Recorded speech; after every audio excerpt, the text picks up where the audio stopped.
They claim that our eyes will just be either slightly different from what they are, or we talk, we see things that are not normal.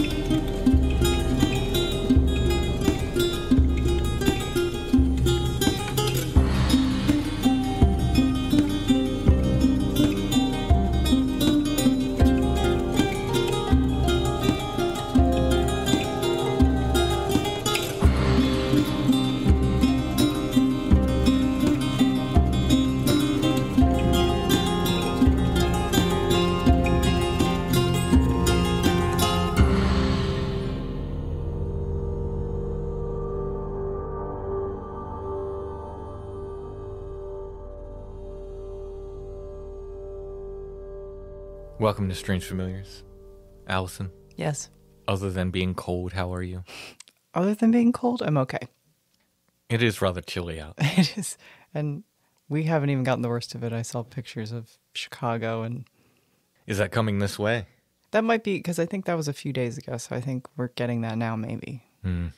I forgot what, like, last winter was so non-wintry that I forgot what real winter was like. Yeah. I don't Well, like it.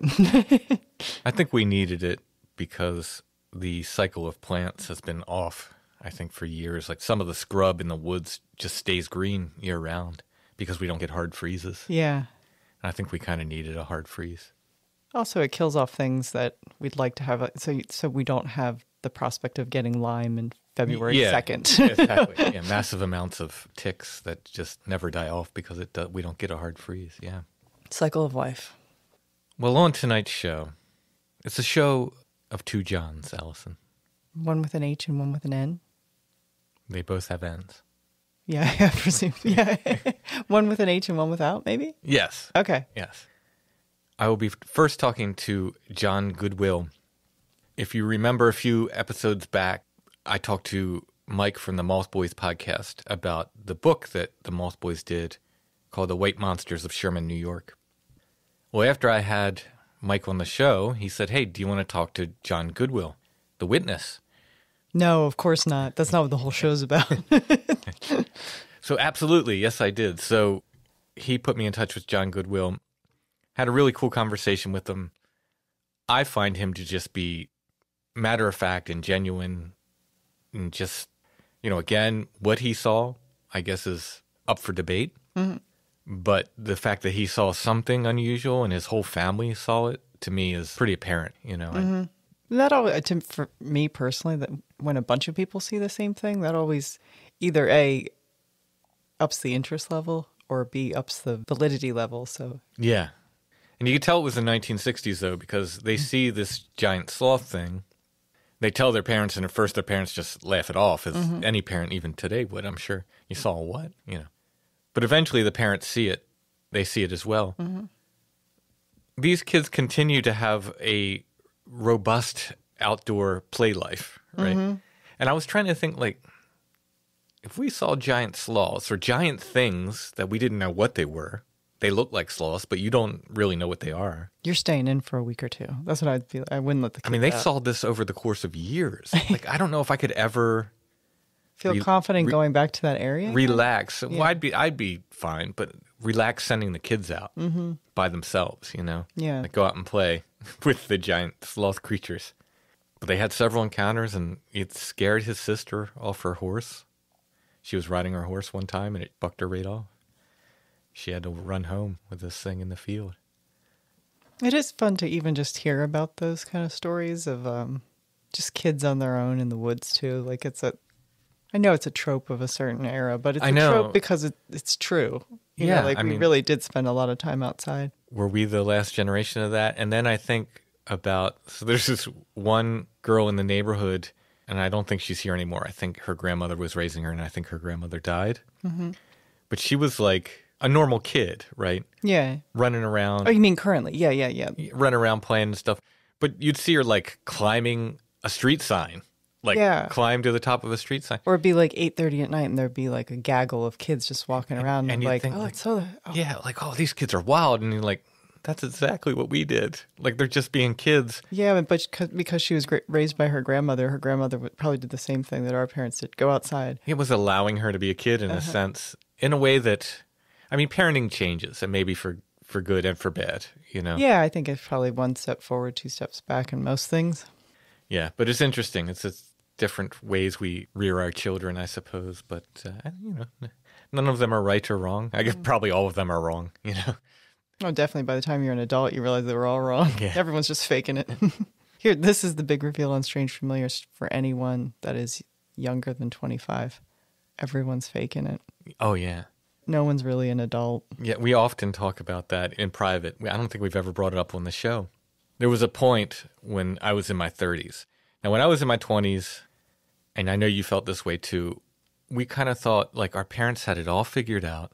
They just knew how to do everything. I'm like, how did they learn how to do all this stuff? How did they know how to do this stuff? And I'm not talking about repairing a toilet so much. I'm talking about like insurance and, you know, medical insurance and this and that and pay these bills and set up this and doing this and payment plans and that and this. And then when I got into my 30s and I started having to help my parents, because I'm the youngest of 6. So by the time I'm in my 30s, they're getting up there in age and they're starting to need help, especially my mom with MS. At some point, I realized they're just winging it. But confidently. Confidently. They were confidently winging it. That's the thing. It's all about the confidence. You just got to project confidence. Like, yeah. And it's like, they didn't know what they were doing. They were just doing it. Whereas I think I feel like I've always wanted to stress as a parent that I have no idea what I'm doing, but I'm going to do my best. Yeah. I'm going to try to help you as much as I can and do my best, but I don't have a clue what I'm doing. Yeah.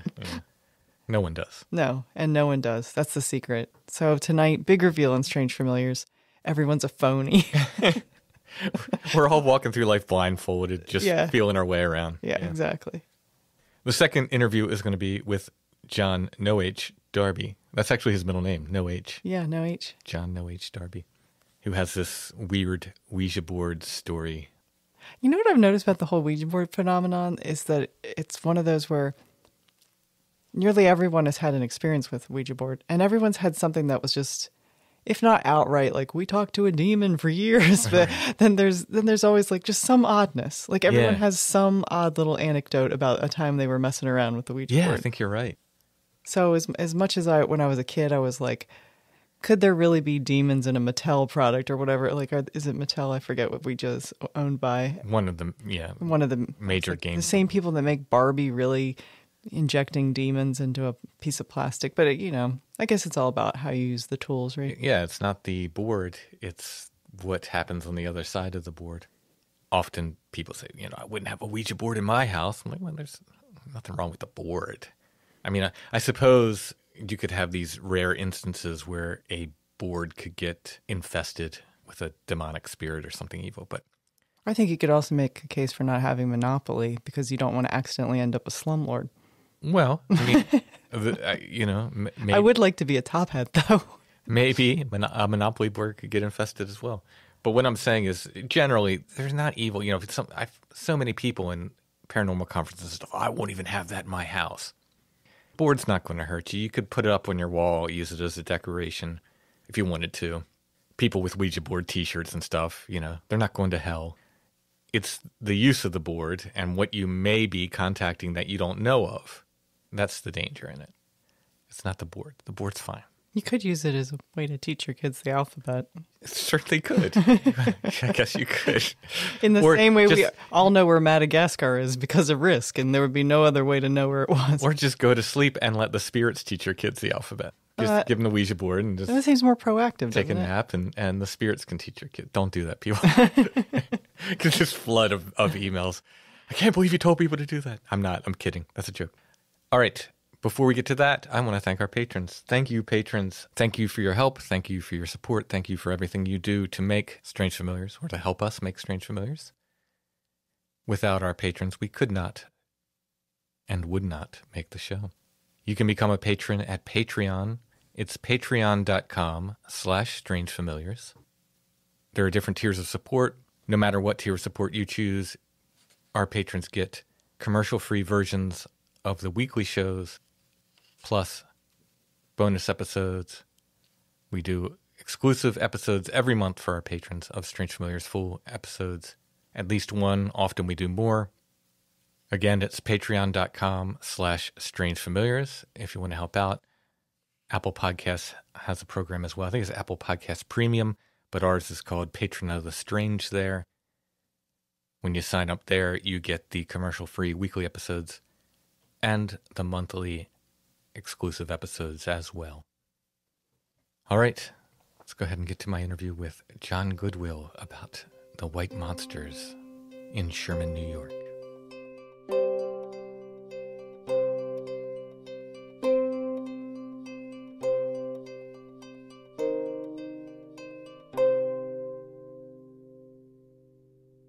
I'd like to welcome John Goodwill to Strange Familiars. How you doing tonight? I'm doing great, thank you. How about you? I'm doing really good. I'm really excited to talk to you because I talked a few weeks back with Mike from the Moth Boys, and they put out this wonderful book called The White Monsters of Sherman, New York. After I was done talking to him, he said, "Hey, do you want to talk to John, the actual witness?" I said, "Heck yeah," because that's my favorite thing to do on Strange Familiars is to talk to witnesses. So I'm very excited to talk to the man himself. I guess we could just walk right into this. This first sighting happened when you were, what, 11 or 12 years old? 11 or 12. I was telling my wife tonight how kind of funny it was. I said all them years ago, and I said now I'm almost 70, and everybody's wanting to know about it. But, of course, I didn't share the story with too many people over the years. But, yeah, do you want to know about the first sighting then? Yeah, because sure, what year would this have been? This is a bit back in the 60s, right? Yeah, it'd probably been about about 65, 66, somewhere in there. Okay, yeah. Like I said, I was about 11 or 12. My brother and I, we lived a couple miles out of Sherman, New York, and we would walk into town. There was railroad tracks about a half a mile from our house, and there was a farm. It was a rural area, so there was the road, then there was a swamp, and then there was a large wooded area. But we would walk into town quite often, maybe for a pickup baseball game or just for something to do. And we were walking one day, my brother and I, he's a year younger than I am, and we were walking, and I'm looking over to my right on the edge of the swamp, and there's this large white creature, and I'm going, oh my gosh. And, you know, at the time I said it was 12 to 18 feet tall, and it had to be at least 12 foot tall now that I look back, but it had this long white tail, and it was standing on two legs, and it seemed like we would stop and it would stop. If we started walking, it would start to walk. And finally, I just got to the point where I was scared to death and took off running, but I turned around and my brother froze.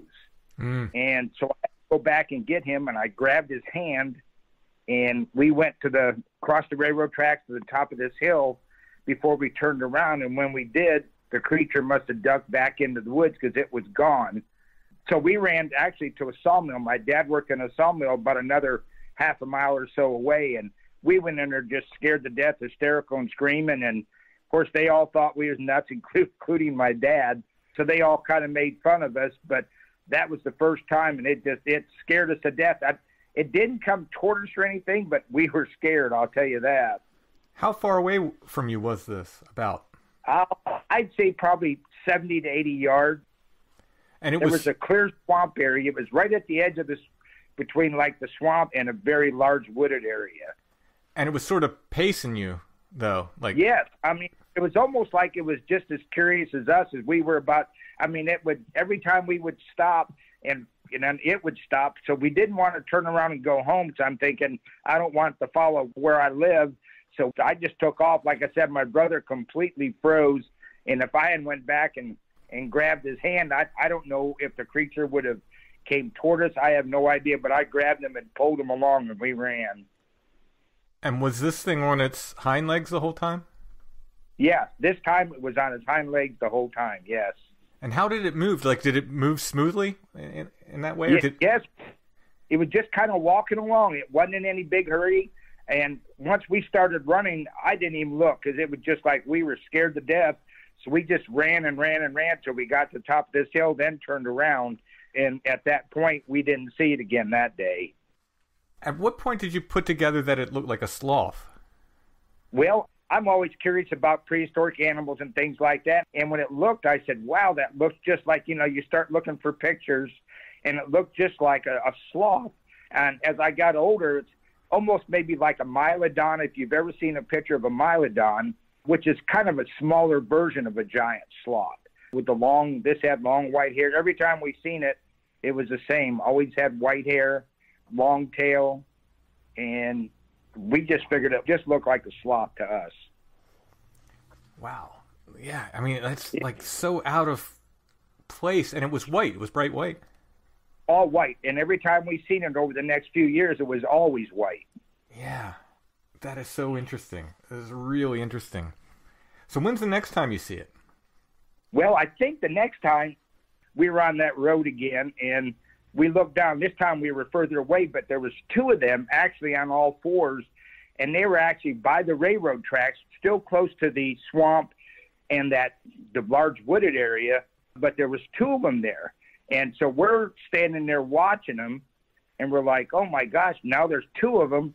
And about that time, a train came along a few minutes later. So I know that train engineer, if he was awake at all, he had to see these things because the train went by, and then that was the last we seen of them that day. There was two of them that time, and they were on all fours. Were they about the same size as each other? Yep. They sure were. Those two were very large, yeah. And, I mean, do you think it was the same thing? Like, if it would have stood up, would it have been the same size as the first one? Oh, yeah, the same. Yeah, it would have been the same thing. We knew it was the same thing, whatever they were. So are people beginning to believe you now? Well, now they are a little bit, I think. And I went to my 50th class reunion last year and talked to one of my classmates. He said, I guess I had shared this with him when I was younger because I didn't, when you're young, you don't want to share that kind of story because everybody make fun of you and think you're crazy. But he said, John, I remember you saying something about seeing what we just called them white monsters. And we had no idea what they were. So that's why when the Moth Boys asked me what I wanted to call it, the only thing that I could think of is we always called them the white monsters. Mm-hmm. Mm-hmm. And we seen them, on several other occasions. I was on a bike riding to town once by myself, and I happened to look up over to the left. There was a lot of woods around where I grew up. And there was one at the corner of a field. This was on all fours. And I stopped and stood there, with my bike and watched him for a minute. Then I went back home hoping I could find a camera and maybe take a picture. By the time I got back, it was gone. So that was the only time I'd seen that on the other side of the road, so to speak, in a different set of woods. Wow. What was amazing, there was a neighbor, and I'm sure he's passed away many years ago. He was older, but he lived around the corner from us, probably another half mile away or so. And his backyard faced the field and the woods. He was right there.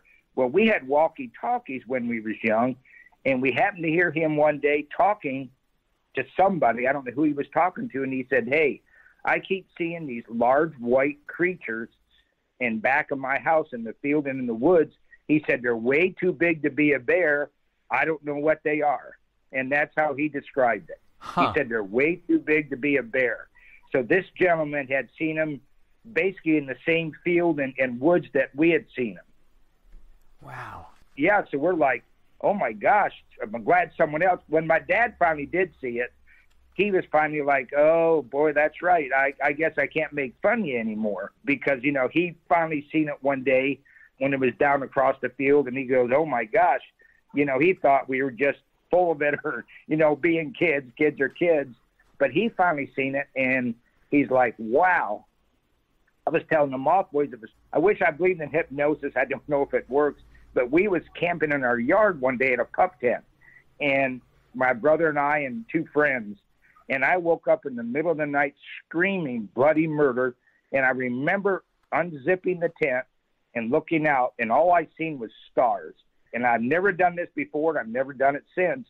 And then I got frustrated. I remember being frustrated because I couldn't zip the tent back up, and I laid back down. And my dad was getting up early for work. When he came out, he seen one of these creatures. It was actually over our tent in the yard, and it had taken off over a dirt road into a different set of woods because we lived, like I said, out there. There was a lot of woods, but there was a dirt road. So this thing actually was in our yard, and I don't know if I seen it.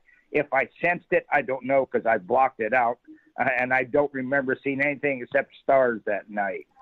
Yeah, that's the one encounter in the book that really gets me. It's the rest of the encounters have a very much like what we just call, I guess, like a cryptid encounter. Like this could be just some out of place animal, but that one has this like high strangeness element that makes you go, "Whoa, this is maybe something weird is going on here."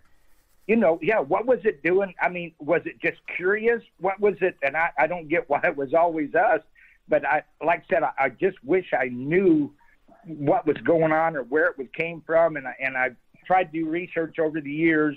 I was a teacher. I'm a retired teacher now, and I would look during my free periods. I would scan the internet to see, the habitat, what could have survived, because the last known mylodons were like in South America 10,000 years ago. Right. If it was something similar to that, and it may not have been a mylodon. It could have been an offshoot. Wyatt would pick southwestern New York. We used to get horrible winters there. It survived. And, years later we heard that there was in a gorge called Chautauqua Gorge, that there was caves down there. Whether they were in the caves, we never seen them during the winter. We always see them in the summer months. It scared my sister one night. She was riding a horse in the field behind our house, and it showed up in the field, and it scared the horse. The horse bucked her off and ran home, and she ran. So, I suppose it could have got my sister, but it didn't. Again, I don't know if it was just curious or what it was doing. Yeah. But I know my sister was pretty darn scared, and the horse came back and went into the barn. I guess she was, she knew what it wasn't as much as these were the things that you all were seeing around before. Yeah. She knew that. Yeah, she knew what it was. My brother and my sons can't believe this now. Of course, they're all in their 40s, but they're like, when I said something in the book about my brother and I used to go down to the city dump. Now, that sounds stupid nowadays, but for us, it was kind of entertainment. There wasn't nothing else to do. We were very poor. So we would just go down looking for what we called treasures, anything that somebody might throw away. I remember doing the same thing. Just an old country dump. You dig bottles and other stuff. Yeah. Well, I grew up on a farm. Yeah. Because my sons could not believe that. They said, "You really did that?" I said, "My brother and I'd go down. When we had like 22s, we'd go down and shoot rats. Sit up on the bank and shoot rats just for something to do until we ran out of 22 shells." But we were coming back one night, and it got late. And, of course, we lost track of time, so we were walking home. And one of these, it was dark, was coming across the field at us. And it was walking toward us that night, and we kept looking around each other, and we picked up our pace. We didn't know whether to run or whether it would run after us. And I'd never seen this thing run. All we ever seen it do was walk. But it came across, and about that time, my dad, who was very mad, I'm sure we got a belt when we got home, because he was trying to find us, and he came along and got us in the car and took us home. So I don't know what its intentions were that night, but it was coming over at us. Yeah. Wow. So after multiple encounters, do you get used to this thing, or are you still, I mean, it's an animal, a wild thing, or whatever it is. It's something unknown. So I guess you have to always kind of be careful, but do you get more used to it or less scared of it over time? I guess we did, because my brother and I hunted a lot. And whenever we go, even if we go squirrel hunting or something, we'd always take slugs, deer slugs, just in case we ran into one of them. Never did. I mean, and we were in the woods a lot, but never did see them where we had a gun or anything. And I'd hate to think now that I would have ever shot it, because I don't think it meant us any harm. More curious than anything. But it was, and I think we got less because we were as a family, we were driving. It's Route 430 toward Mayville. We're close to Chautauqua Gorge. And Dad and I, we looked over, and there was 4 of them. And it actually looked like 2 adults and 2 juveniles.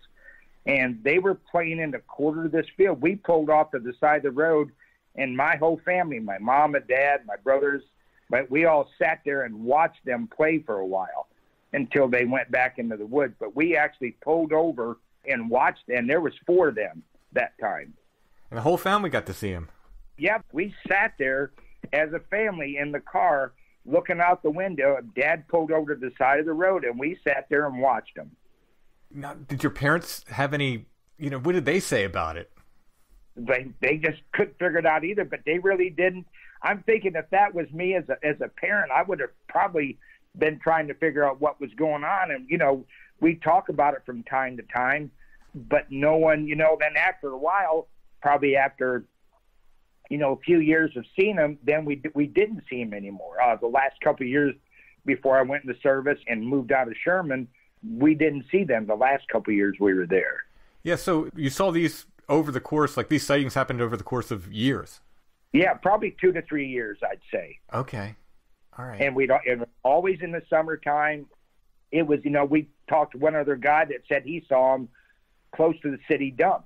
I don't know if these things were scavenging. I don't know what they ate. Did they go to that old city dump just to eat scraps? I don't know.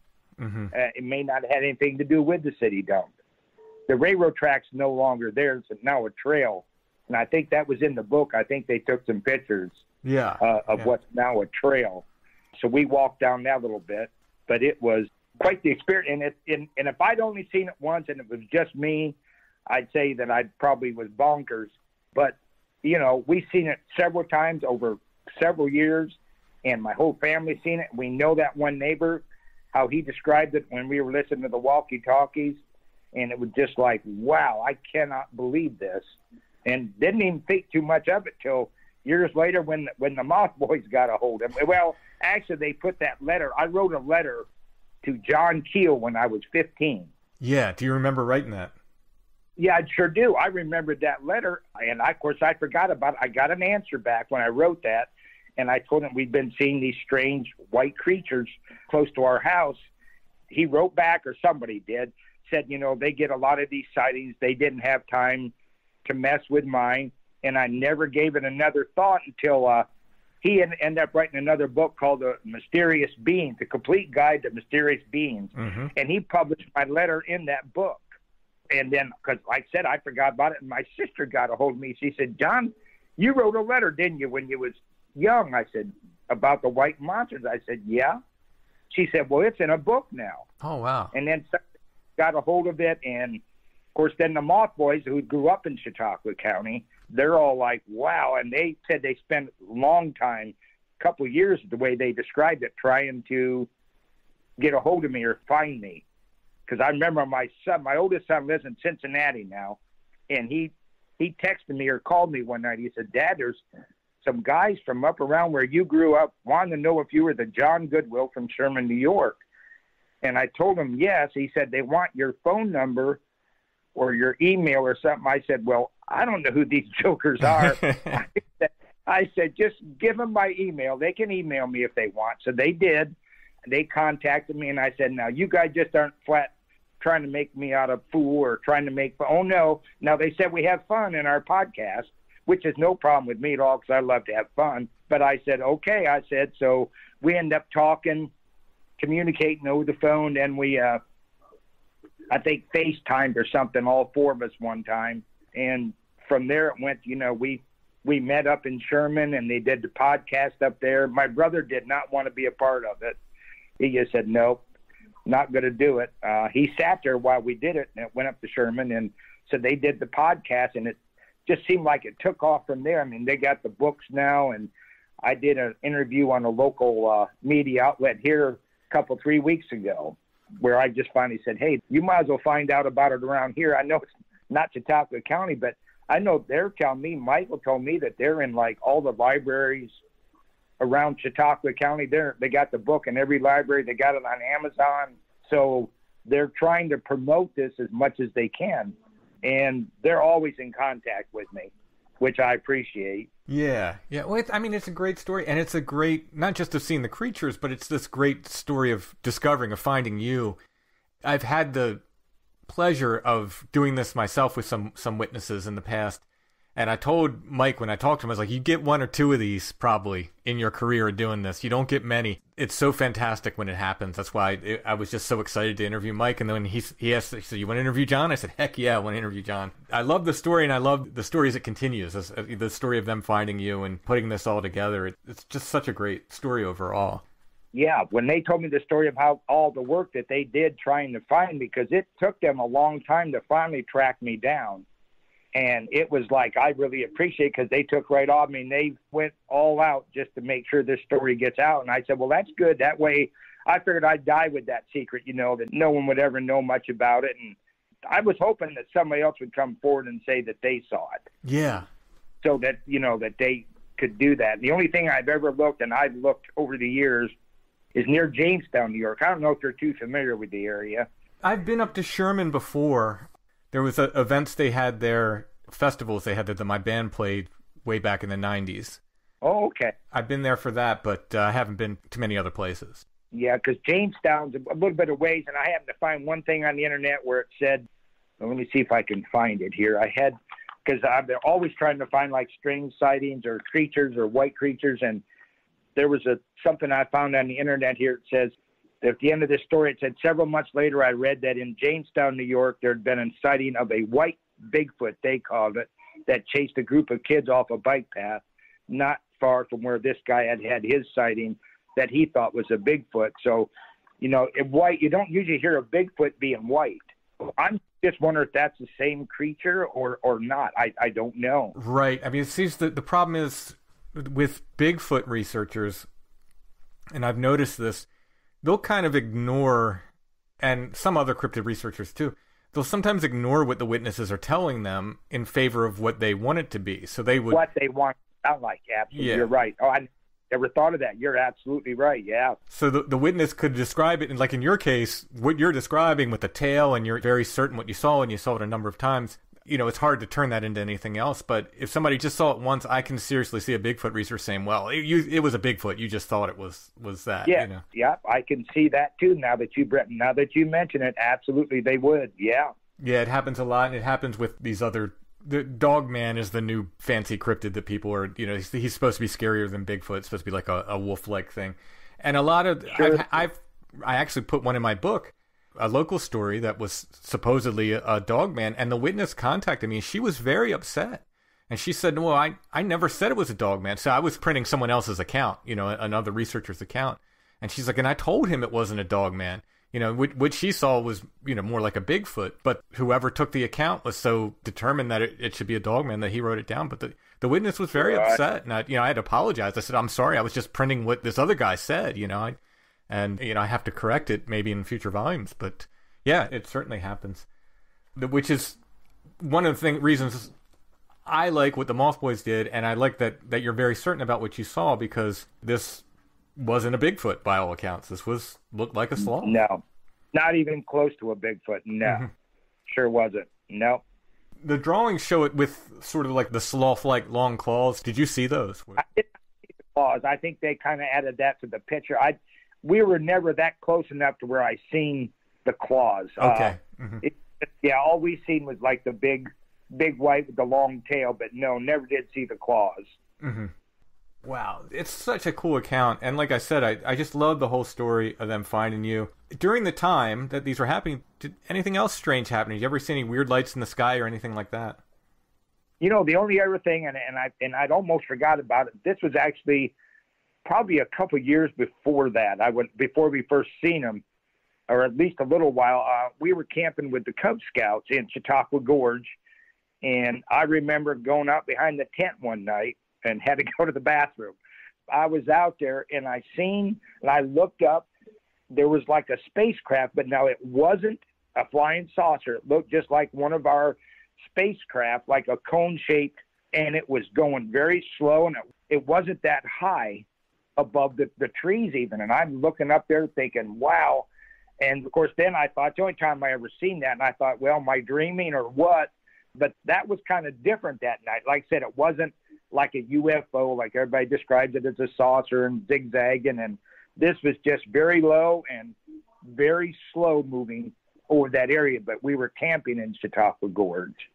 But other than that, we never seen anything. No. Mm-hmm. Well, I'm so glad the story got preserved. I'm so glad it didn't leave with you. You know, I hope you're around for a long time, but I'm glad the story now gets to be in print, and we get to share it on Strange Familiars, and Moth Boys get to share it. And I'm glad the story lives on, because I think it's wonderful. It's strange. It's weird. maybe sometime in the future somebody else sees it or looks back on this? Oh, I would love that, because it's just like I told the Moth Boys from the beginning. I said, hey, this is 100% the truth. I take a lie detector test, whatever you want to do. And they said, you remember every detail. I said, wouldn't you, if you've seen these creatures? It's something you don't forget. Yeah. It's not. It's ingrained in your memory. And you're like, wow. And now that, of course, all this is being brought up, I'll wake up some nights, kind of half nervous and thinking about those sightings again, which I hadn't thought about for a long time till the Moth Boys contacted me and everything kind of came to light again. Does it carry some kind of nervousness with it, those sightings? Yeah, it does. Even that, like I said, for me, since I talk about it so much anymore, it's like, wow, I'll wake up some nights almost not really panicky, but really, really nervous, kind of flighty, going, oh my gosh, that's what they look like. It was like everything comes back so vivid, kind of scares you to death. That's really interesting because, I made a reference to finding one of these witnesses to another account, locally, and this fellow was attacked by something big and hairy. He called it a big hairy monster. Now, this seemed to be more like a Bigfoot kind of thing, but I tracked him down. It was a very similar story. I found his story in the newspaper and eventually tracked him down and would call him up, and he would give me a little bit of the story, and then he'd change the subject, and a little bit more of the story, he'd change the subject over the course of several calls and over several months. And the last time I talked to him, I was trying to drag more of the story out of him because I was trying to get a timeline, a very specific timeline of what happened. And he stopped me and he said, Tim, I don't want to talk to you anymore. I said, why? He said, I wake up screaming from nightmares for about 2 weeks every time after I talk to you. And he said, my girlfriend hates when I talk to you. That was it. That's the last time I talked to him. Which I think adds credit or whatever. Not credit's not the word, but you almost think that's got to be the truth. If they wake up scared like that, I mean, if they were making this up, it wouldn't bother them in the least, I wouldn't think. Yeah, I mean, certainly something happened, right? Yeah. We could say that much. Yeah. Yes. Jon, thank you so much for sharing your stories. The book is called The White Monsters of Sherman, New York. You were on with Moth Boys. Thank you for coming on to Strange Familiars. Thank you for sharing your stories. I thank you for calling. I'd love to share this story with anybody that wants to listen.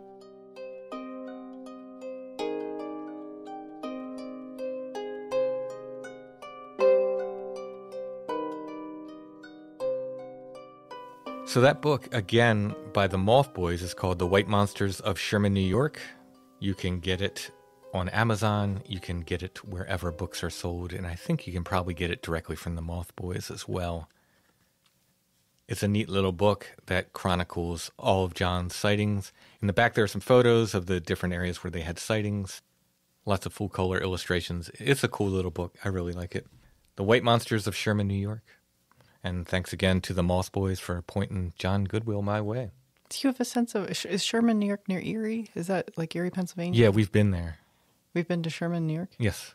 Oh. That's where those festivals were. Starwood and all that. Oh, okay. Yeah, we've been there. Yeah. Yep.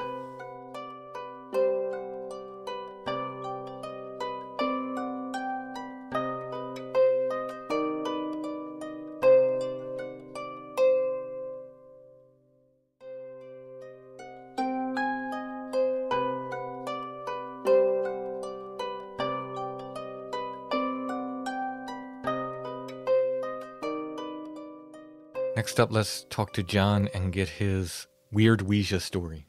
Jon's interview. Mm-hmm.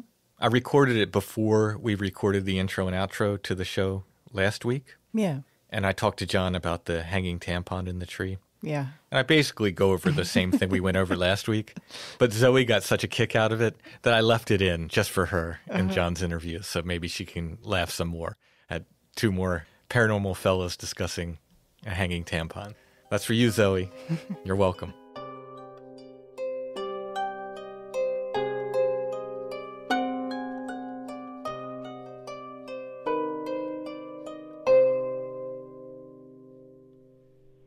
I'd like to welcome Jon to the show.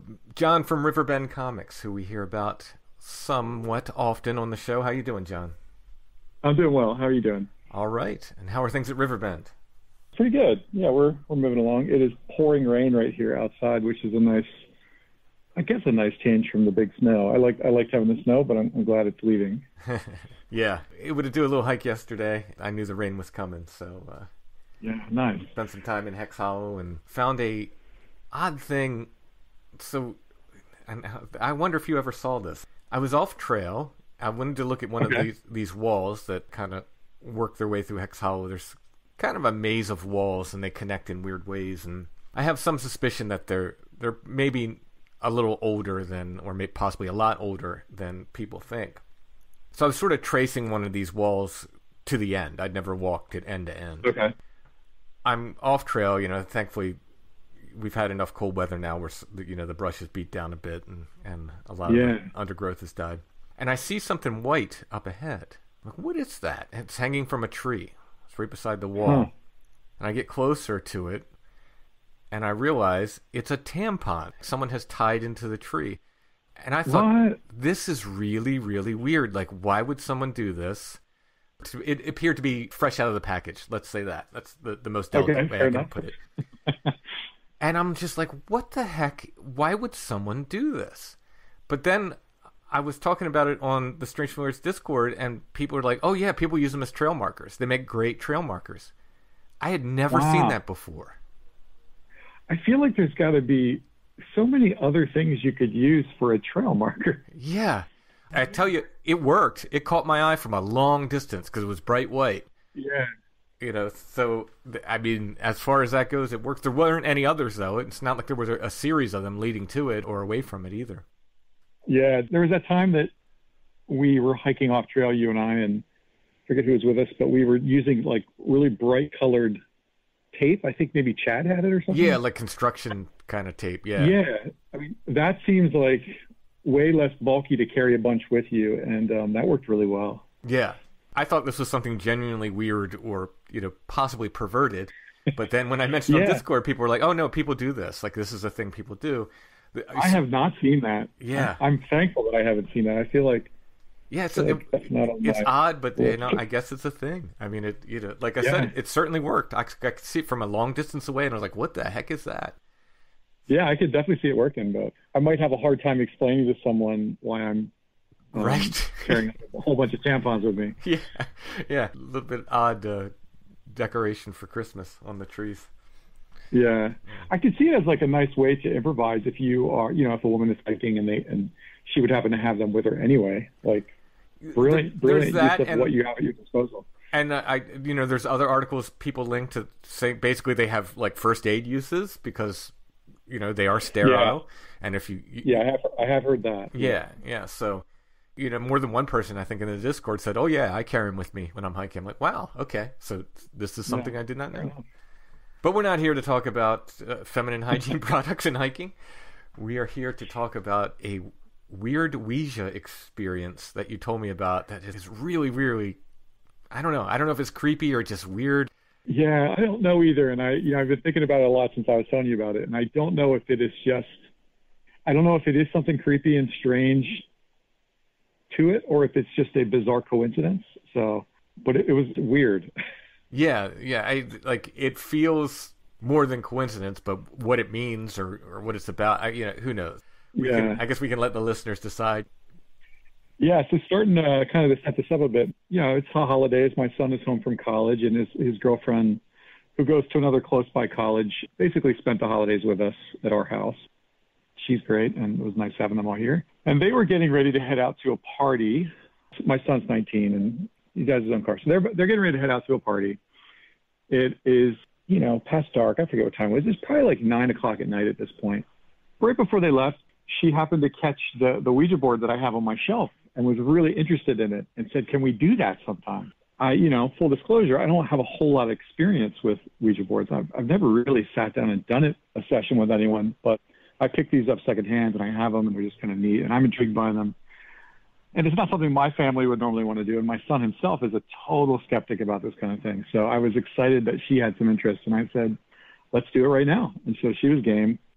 And we set up in sort of the dark corner of my living room. And I said, if we're going to do this, I want to take it very seriously. This is like a mass-produced 1972 Parker Brothers Ouija board. So I said, in all likelihood, what we're about to experience is probably nothing. Mm-hmm. let's see though, For me, I believe it's less about the board itself and more about the people and what they're able to bring through. And sure. So I'm like, yeah, let's try it. Let's do it. So we set the mood. We had the lights out. I had a candle lit. My son was there just observing, and his girlfriend is there with me across the table with me. And I said, let's take it very seriously. Take a deep breath, set your intentions. And I said, we're going to put our fingers on the planchette very lightly, just enough to, feel movement and follow that movement if it happens, but not to try to force the movement. And let's see what happens. So we sat just very still for a little bit. And to her credit, she was all in. She was total tears. She was sitting very still. She had her eyes shut for most of it, really just trying to feel into it. I said, is there anyone in the room that would like to communicate with us? Is there anyone here? And, we spoke for a little bit. We sat in quiet for a little bit. I took my hands off and let her just sit there with it for a little bit. And after, maybe 15 minutes, as expected, really, kind of nothing happened. We didn't experience anything. And so we figured that was pretty much it.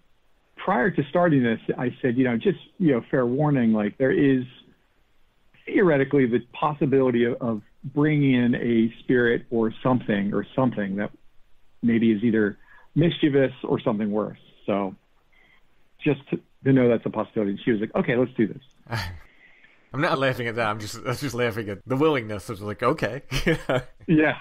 Well, it's really funny too, because my son being a skeptic, his girlfriend, she's from China, and she was sharing with me some of the similar practices in her culture back home and something that her family did. She's a student here at college and came from China to attend college. And before she left the country, her mom took her to essentially what I would call a fortune teller of some sort that used wooden blocks or buttons. I forget how she described it, that they would throw into the table, read those, and actually wrote up a thing for her on paper based on the readings in these items that she was throwing and reading. And said to her, for safe travel, you have to keep this paper with you at all times while you travel. And so she keeps that paper in her suitcase. And so she really believes in that. And wow. So she was very serious about doing this and who are we going to speak with and how's this going to work? And I was like, I don't know. Let's give it a try. So she was taking it seriously. And like I said, nothing happened.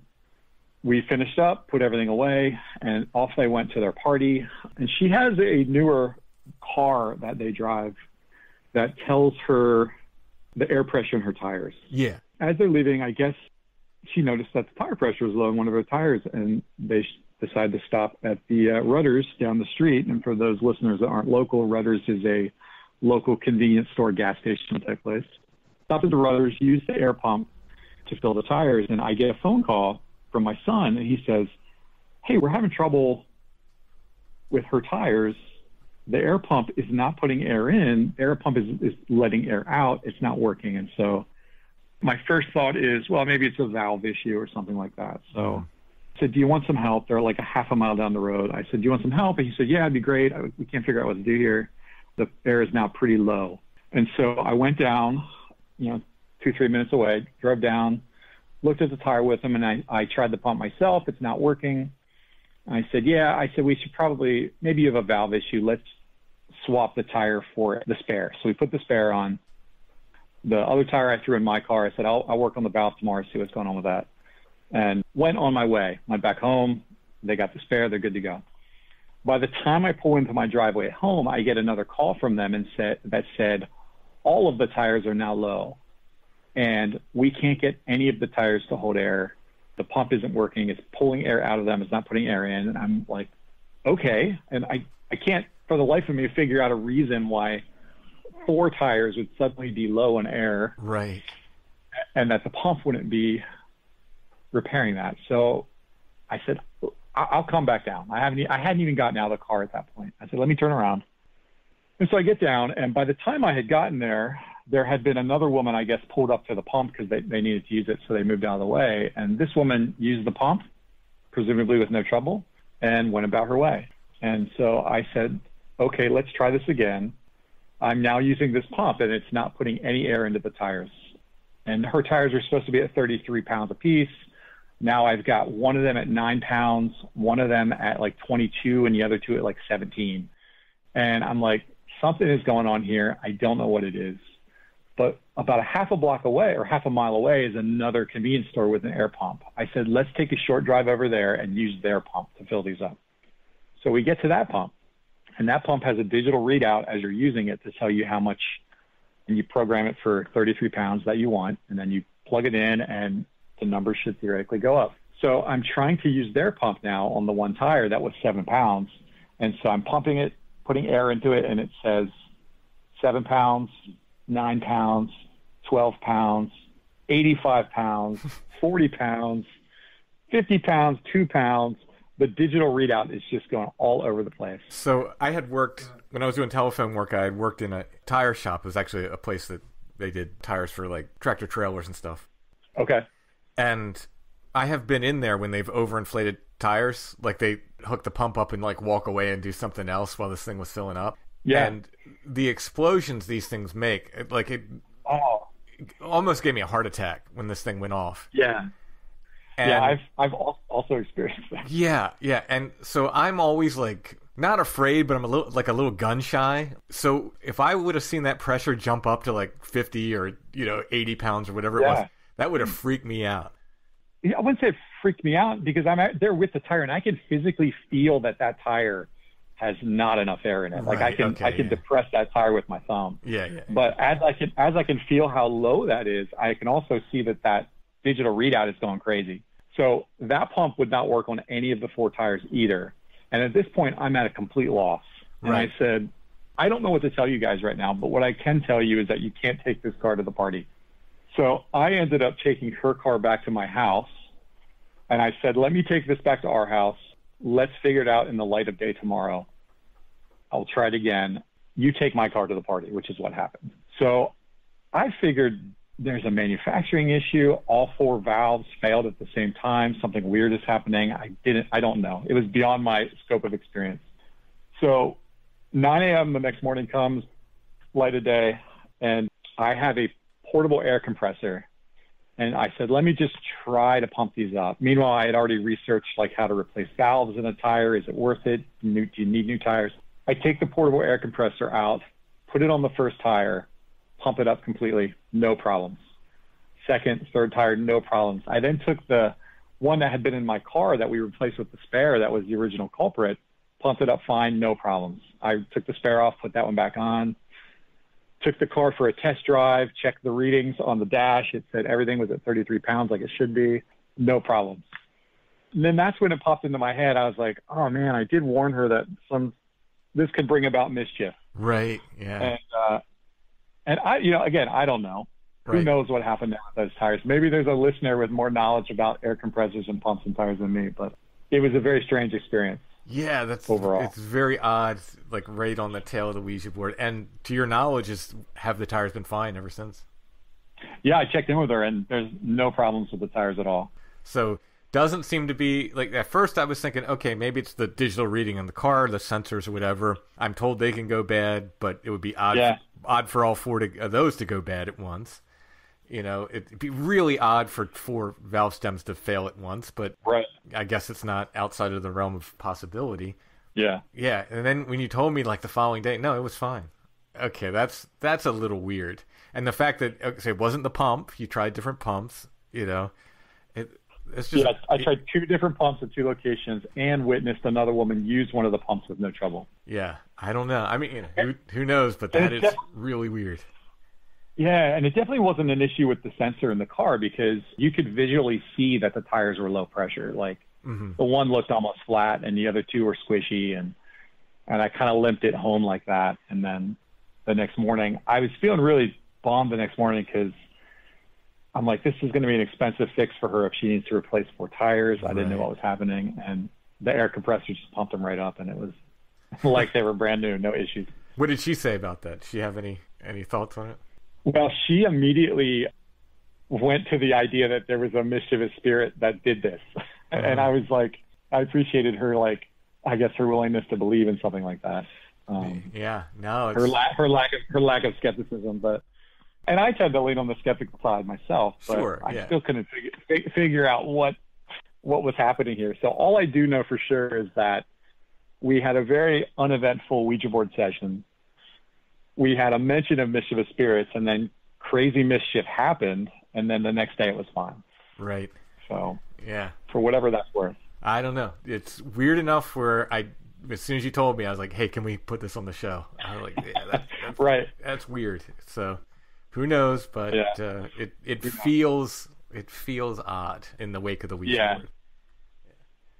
And I was filled with gratefulness that the next day it was fine. Sure. So whatever kind of mischievous was happening, I appreciated whatever caused that mischievousness. I appreciated that it was temporary. Yeah, it moved on if it indeed was something else. Yeah, All right, riverbendcomics.com. You got anything cool coming up? Yeah, we've got some cool stuff in store. There's James Tynion did his Blue Book series, and there's another series coming. So I think he's continuing his tales of UFO, real true UFO experiences, which is pretty cool. Nice. Yeah, so always good stuff on the horizon. We've got new books coming in every week. The other thing we've been spending a lot of time doing live selling on Whatnot. So if there's any listeners out there using Whatnot, look us up, Riverbend Comics on Whatnot. And I've been talking to Tim here too about potentially doing a sort of a live sketch Q&A session coming up in maybe the first quarter of the year. So yeah, would love to hear if that's something listeners are into. If you're already using Whatnot, if you'd sign up just to check in on that, or if you've never heard of this thing and need some education. But we'll try to get some information out there. It's just for us. Links. Just for us old people. Is Whatnot an app? Yeah, Whatnot is an app. It's a live selling app. So you download the app, you register with a buying account, and then you can jump into live shows and actually auction and buy it now kind of set up.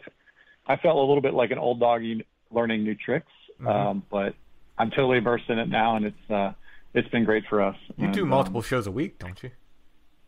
We're currently doing 5 shows a week, 5 days a week. There you go. All right. So it's been a good outlet for us, and it's fun because it's like a lot of like real-time interaction with people. So I mean, they're typing in the chat, and I'm talking and popping up things they're looking for. And we do a lot of theme shows, so based on certain artists, or sometimes we've done horror shows. It's pretty cool, and we're going to try and get a little Strange Familiars collab going where we can get Tim on there live, selling some of his books and artwork, and a chance for him to interact with some of the listeners in real time as well. Sounds good. I'm looking forward to it. All right, John. Awesome. Thank you. Thanks for sharing your story. Yeah, man. Thanks, Tim.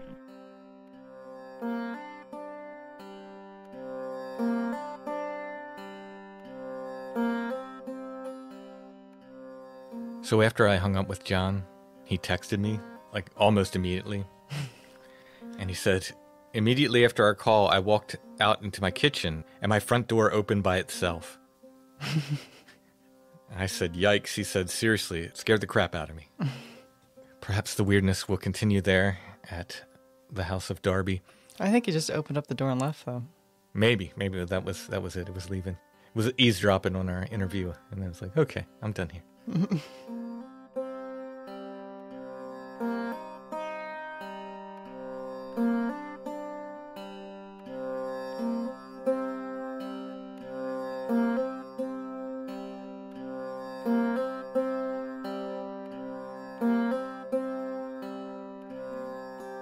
All right. Is there a curiosity, Allison? Do we have a curiosity? We do. We have a book. A great book. See, I wonder if this is one of those Mandela effect things, and I'm not one to fully get behind the Mandela effect thing. I think a lot of it is just people misremembering things. Yeah. The one I saw recently was people saying like, oh no, it was Jiffy peanut butter. And like, no, it absolutely was not. It was Jif peanut butter. It was always Jif peanut butter. I'm sorry. My family was a Jif family. The kids down the road were a Skippy family.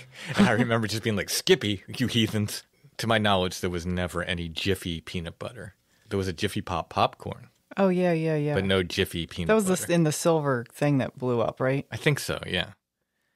So this book, it's called The Picture of Dorian Gray, and I swear I remember it being the portrait of Dorian Gray.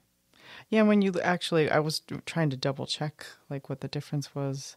When you look up Portrait of Dorian Gray, the picture of Dorian Gray comes up. But clearly it must be the picture of Dorian Gray. Unless what was the movie, The Portrait of Dorian Gray? And that's where we... Well, this book is The Picture of Dorian Gray. It also has De Profundis in it. Yeah, this is a 1930s edition of both novels in one. A nice blue cover.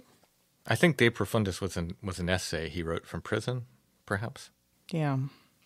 In the beginning, they also talk about how many they printed from this particular publishing company, and there's a sort of a redemptive factor to that, I feel like, for Oscar Wilde, while he wasn't alive to see it. Yeah. To go from criminal, technically, to revered author.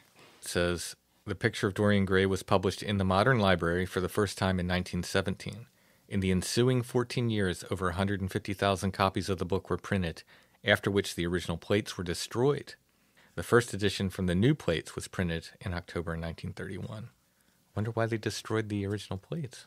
I don't know, to make a truly limited edition? Maybe. So this is a little hardcover book of Dorian Gray. It just says Dorian Gray on the spine. And Wilde. That will be our curiosity of the week for those book lovers. Everyone could use a little more Oscar Wilde in their library. I think so. I will take a photo of this, and I will put it in the show notes. And if you click on that, it'll take you to our Etsy shop, where you can purchase this and other curiosities of the week, those that are left. We don't often do books. It's a good change of pace. But over at Etsy, we also have artwork, originals, and prints. I think I'm sold out of the Bigfoot Big Heart print. Somebody was asking for it. We get those printed at a local printer, and they use special paper, and they're the only place that does it. So we can only get them done there. So it's really a matter of getting the time to get there and them having the time to do them as well, to print them. Yeah. So I will restock those as soon as possible. But we do have original artwork and prints in the Etsy shop. Oh, I thought you literally had Prince in the Etsy shop. You had brought him back to life with a Ouija board. No, not Prince. Oh, okay. Prince. What's your favorite Prince song? I don't know. I feel like I'm going to choose an obvious one and people are going to boo. So that's true. You can't win with music. Yeah. Your opinion's always wrong. Yeah. I do like Prince, though. Yeah.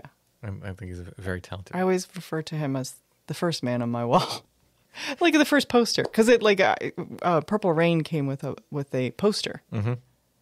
and it was before I started buying them for myself. Yeah, as a kid, like it came when I was a kid. You know what my dream cover album was? I wanted Prince to cover "Forever Changes" by Love. Oh, that would have been amazing. He would have done the guitar work on it. It would have been like stellar. Yeah. And he would have done new arrangements for it. That's what I like. Like Prince was so great at like the arrangements. I love that sort of like Baroque pop kind of. Yeah, that's what I mean. He could have taken Forever Changes and like, I'm not going to say he can make it better because that album's darn near perfect. He could have made another perfect thing, I think, out of it. I don't know when I came up with that idea, but I was like, yes, Prince could do it. Mm-hmm. Like, he'd be the guy to do it. That's funny because I was pricing some stuff up for the new store, and I have a print of Valentino, and I just thought, like, what an unusual reference it is for someone to write a song about kissing Valentino. Mm-hmm. Like, he's just, like, so ahead of his time and so, like, such an unusual, unique character. That Yeah, exactly. Go Prince. But he's not in our Etsy shop. He isn't. There, you have the other kind of Prince. My books are there. If you get them from Etsy, I'll sign them before they go out the door. You don't even have to ask. So all my books are there, including my art book, which you can only get there and maybe a couple other places like Riverbend. Petals and Thorns, the little Catholic ephemera zine I did. Paracord rosaries are there. Flowered Pass shirts are on the way. They really are this time. So we will have restocks of the Flowered Pass shirts. So I've often said, I think the shirts are more popular than the podcast. So the shirts are coming back in stock. They'll be here probably later this week. As soon as I get them, I'll add them to the Etsy shop. We have Strange Familiars t-shirts, lots of different designs. Check them out. Strange Familiars mugs, Bigfoot mugs, patches, stickers, and more. Our Etsy shop name is Lost Grave, but if you type in Strange Familiars, you should see our stuff come up. All right, so next week is the beginning of something big for Strange Familiars. It's been a long time, and it's one of my favorite stories we ever did. It's something I always wanted to do more with, and it's happening. Next week, we return to the Witch Diggers. That's all the way back in episode 4. Is it that early? I wondered if you check. It's episode 4. Episode 4. We are going to revisit it. Basically, we're going to tell the original story over again, add new commentary, post Where the Footprints End commentary, and then like I said, we're going to break it open. New information. Don't want to give anything away. That's it. So stay tuned. The Witch Diggers are coming. Thanks for listening, everybody. We'll be back soon with more Strange Familiars.